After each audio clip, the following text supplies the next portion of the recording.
Roll back to rock to the dawn of time when earth was smoking and the lava flowed. Roll back to rock till the dawn of time. You can blow your cool just like a volcano. Snap your fingers and stomp your feet, soaking up the little jungle beat. Roll back to rock to the dawn of time and sing this song with me.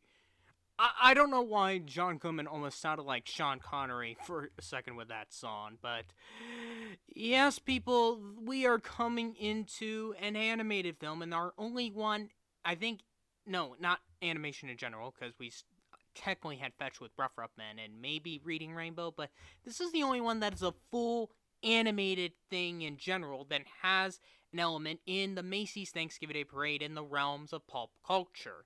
And that is the 1993 animated film We're Back, A Dinosaur Story, which was based on the children's book of the same name by Hudson Tautpolk, which was released in November of 1987. This movie came out on November 24th, 1993, just the day before Thanksgiving. And that's, of course, a mere coincidence with an actual promotion of this movie in the main parade itself. We're Back, A Dinosaur Story is one of the 3 animated films made by Steven Spielberg's animation studio, Amblimation. They were An American Tail, Five A Ghost West, the sequel to the 1986 Don Bluth film, An American Tail, We're Back, A Dinosaur Story, and Balto. And out of all the 3 films, We're Back's the one that doesn't have the big impact, because Balto ended up getting 2 directed home media movies by all means. That studio closed down, and Spielberg, along with David Geffen and Jeffrey Katzenberg, after Katzenberg resigned from Disney after The Lion King, formed DreamWorks, with the DreamWorks animation division being kind of technically Amblimation's successor by all means. One thing to note about this film is actually a lot of the crew members behind the film. And ironically enough, this movie had 4 directors. Yes, that's right, 4 directors. Dick Zonderdag, Ralph Zonderdag, Phil Neberlich, and Simon Wells. The latter, who also directed the other Amblimation films, but also DreamWorks' hand-drawn film The Prince of Egypt, Mars Needs Moms, and even adapting his great-grandfather's story of The Time Machine. The movie's writer for this is John Patrick Shanley, who won an Oscar for original screenplay for Moonstruck, but of course made his Pulitzer Prize-winning play drama Doubt a Parable, which he actually did directed his own film adaptation in 2008, which was actually really well done. And obviously I do love Moonstruck. But you also have Steven Spielberg as a producer on this film with Kathleen Kennedy, Frank Marshall, and Steve Hickner.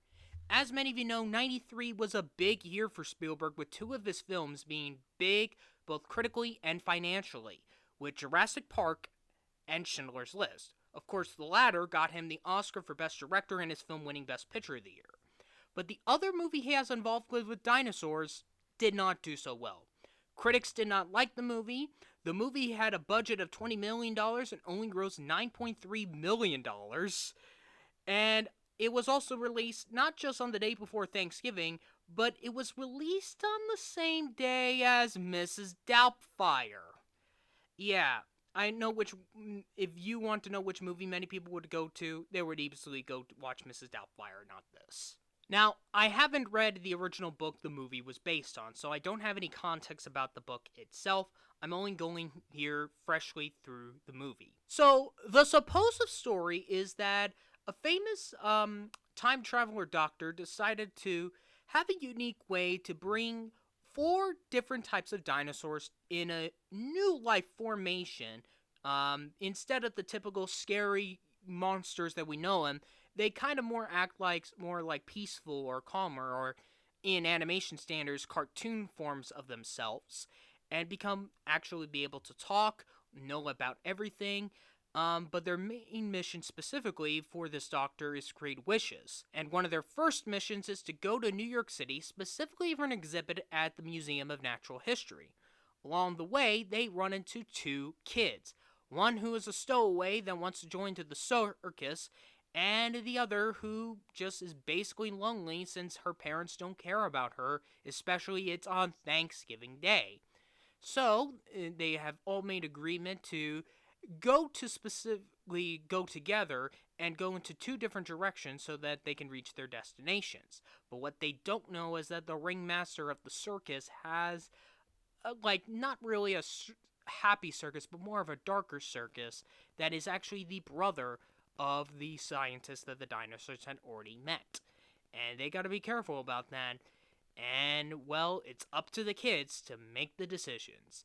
And yes, this movie is not about the dinosaurs, it's about two kids. Because the opening started out so good. Like, okay, yeah, it didn't really start out that kind of great of having this bird family in the premise. But then when Rex was playing golf, who ends up running to this bird, he basically tells this bird the story. And it really started up really great in the whole premise and stuff like that. But once the main kids are introduced, that's when it kind of goes into the bigger downfall. Because they're the main focus and not the dinosaurs, which I didn't realize that until minutes after I saw the film, that yeah, it just it's not about the dinosaurs. It's the typical kids flick where you would think it's almost like any movies based on a live action film based on a cartoon where the main character is an unoriginal human character, and the thing that is specifically the main property that what the movie is based on is not the main focus. There are a lot of great examples on this. Fat Albert's a good example. I would probably say Tom and Jerry, the Transformers films, maybe the Smurfs films, at least the first one, I'm guessing.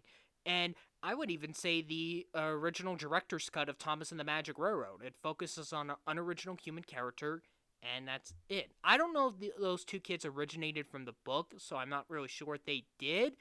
I don't know how much focus it is. Now, you also got to keep in mind, this movie is only almost an hour and 15 minutes, so it's almost like a 70-minute movie or stuff like that. And it's just it's very fast paced, and it just goes completely rushed that you don't even know where the main purpose of the plot is going. It does want to go to the point A, point B scenario, but there's so much things going on, so much filler, not really filler, but just this massive conflict because of these kids just makes the movie just so kind of, incomplete, I would say. There's a lot of elements that are missing here.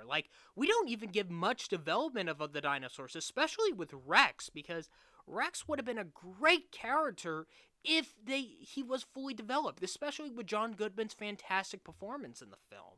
But it doesn't even work because you have a stereotypical Jersey boy, Brooklyn 90s kid, even though he doesn't really sound like that accent or something like that. He's more like a little bit of a low or higher, and then not higher, just almost there but not there yet. And then you just have this Lisa Simpson-like girl, and yeah, the voice of Lisa Simpson does the voice of the girl herself, and it's just oh boy, this cast list is just insane. I just mentioned John Goodman, but you also have Yeardley Smith as Cecilia Nuthatch. Nuthatch does not sound a great last name. That doesn't even sound good. Martin Short is this clown.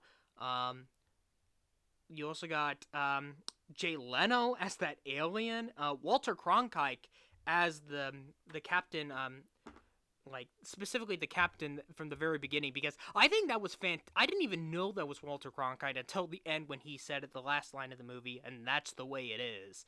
And it was oh, of course it's Walter Cronkite. But I think that was a fantastic casting choice.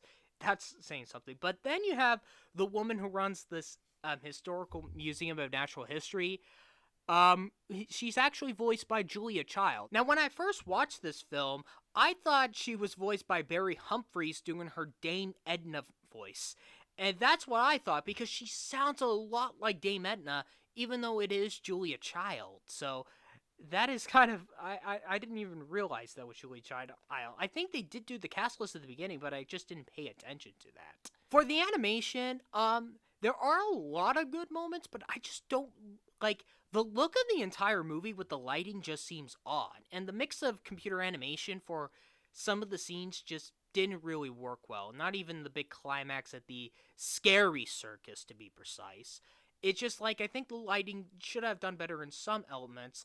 Obviously with when the dinosaurs are basically their real life species instead of the cartoony form, that can work. But when something like when they're in their normal form and then when they're in New York City and everywhere else, it just doesn't work in the lighting style, I would say. The villain is also uninteresting. It's just the typical evil ringmaster, although his kind of defeat, or should I say somewhat villain death, is interesting, having crows kind of come all over around him. That's a bit of a spoiler, but it just like that's basically kind of like, well, that's almost like his defeat or something like that, or death. I'm not really sure. But that being said, let's talk about the main aspect for this movie that we have to mention is the Macy's Thanksgiving Day Parade's involvement. Now, it is true in the original story, from what I heard, a parade is involvement with the dinosaurs. I don't know if it's legit with the Macy's parade, but it is kind of a mere coincidence. And putting the Macy's parade in the movie, since of course, as many of you know, Rex, the main orange T-Rex dinosaur, would have a balloon in the 1993 Macy's parade that, of course, did not go well. If you want to know more about Rex's history in the parade, just check out my Macy's Parade Balloons episode on the One-Timers. That not just I also did with Rex, but also with Humpty Dumpty, Santa Goofy, Dudley the Dragon, Bumpy, Babe the Pig, and Curious George. How does the scene work? I do think it's definitely one of the highlights of the movie. I do think it's probably the best scene of the film. Like, it is interesting that they're in starting line in the somewhere in the skyscrapers, but not where specifically, because it almost feels like they're not at Times Square yet. They would be. It's just that the starting line seems a lot different. All the balloons are already lined up behind the floats. It's just like, that's something you don't usually see.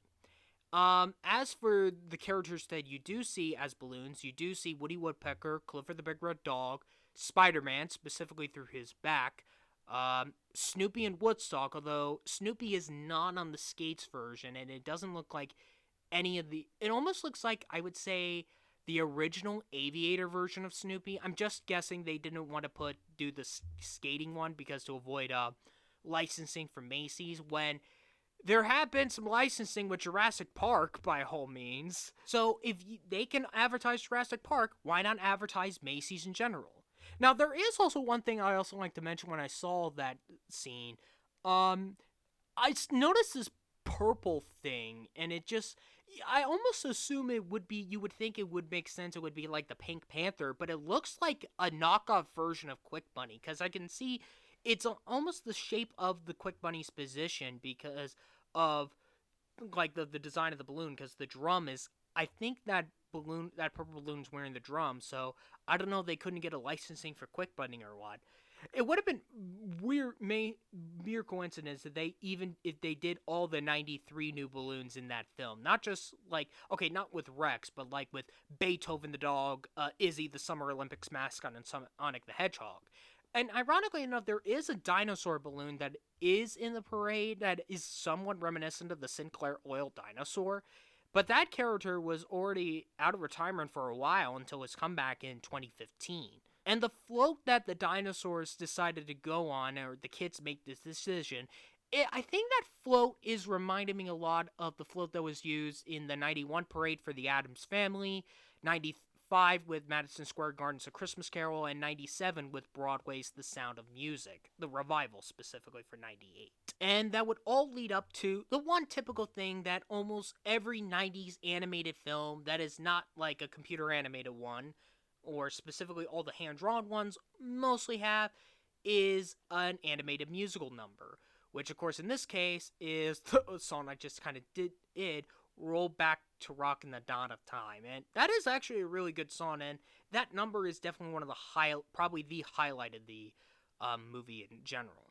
And also, I don't know what float involves with the volcano in the 90s. I know King's Hawaiian does years later, but I don't know if there was a 90s float that had that, a volcano in it. So for my thoughts on the film itself, it is just your typical kids flick that focuses on unoriginal kids instead of the main subject of the plot, which are the dinosaurs. I would say for my recommendation, just watch the first 5 minutes, like at least the opening scene before they land in New York City, and the entire parade scene in general. That's it. I don't recommend you watch the entirety of the movie itself. It's not that good.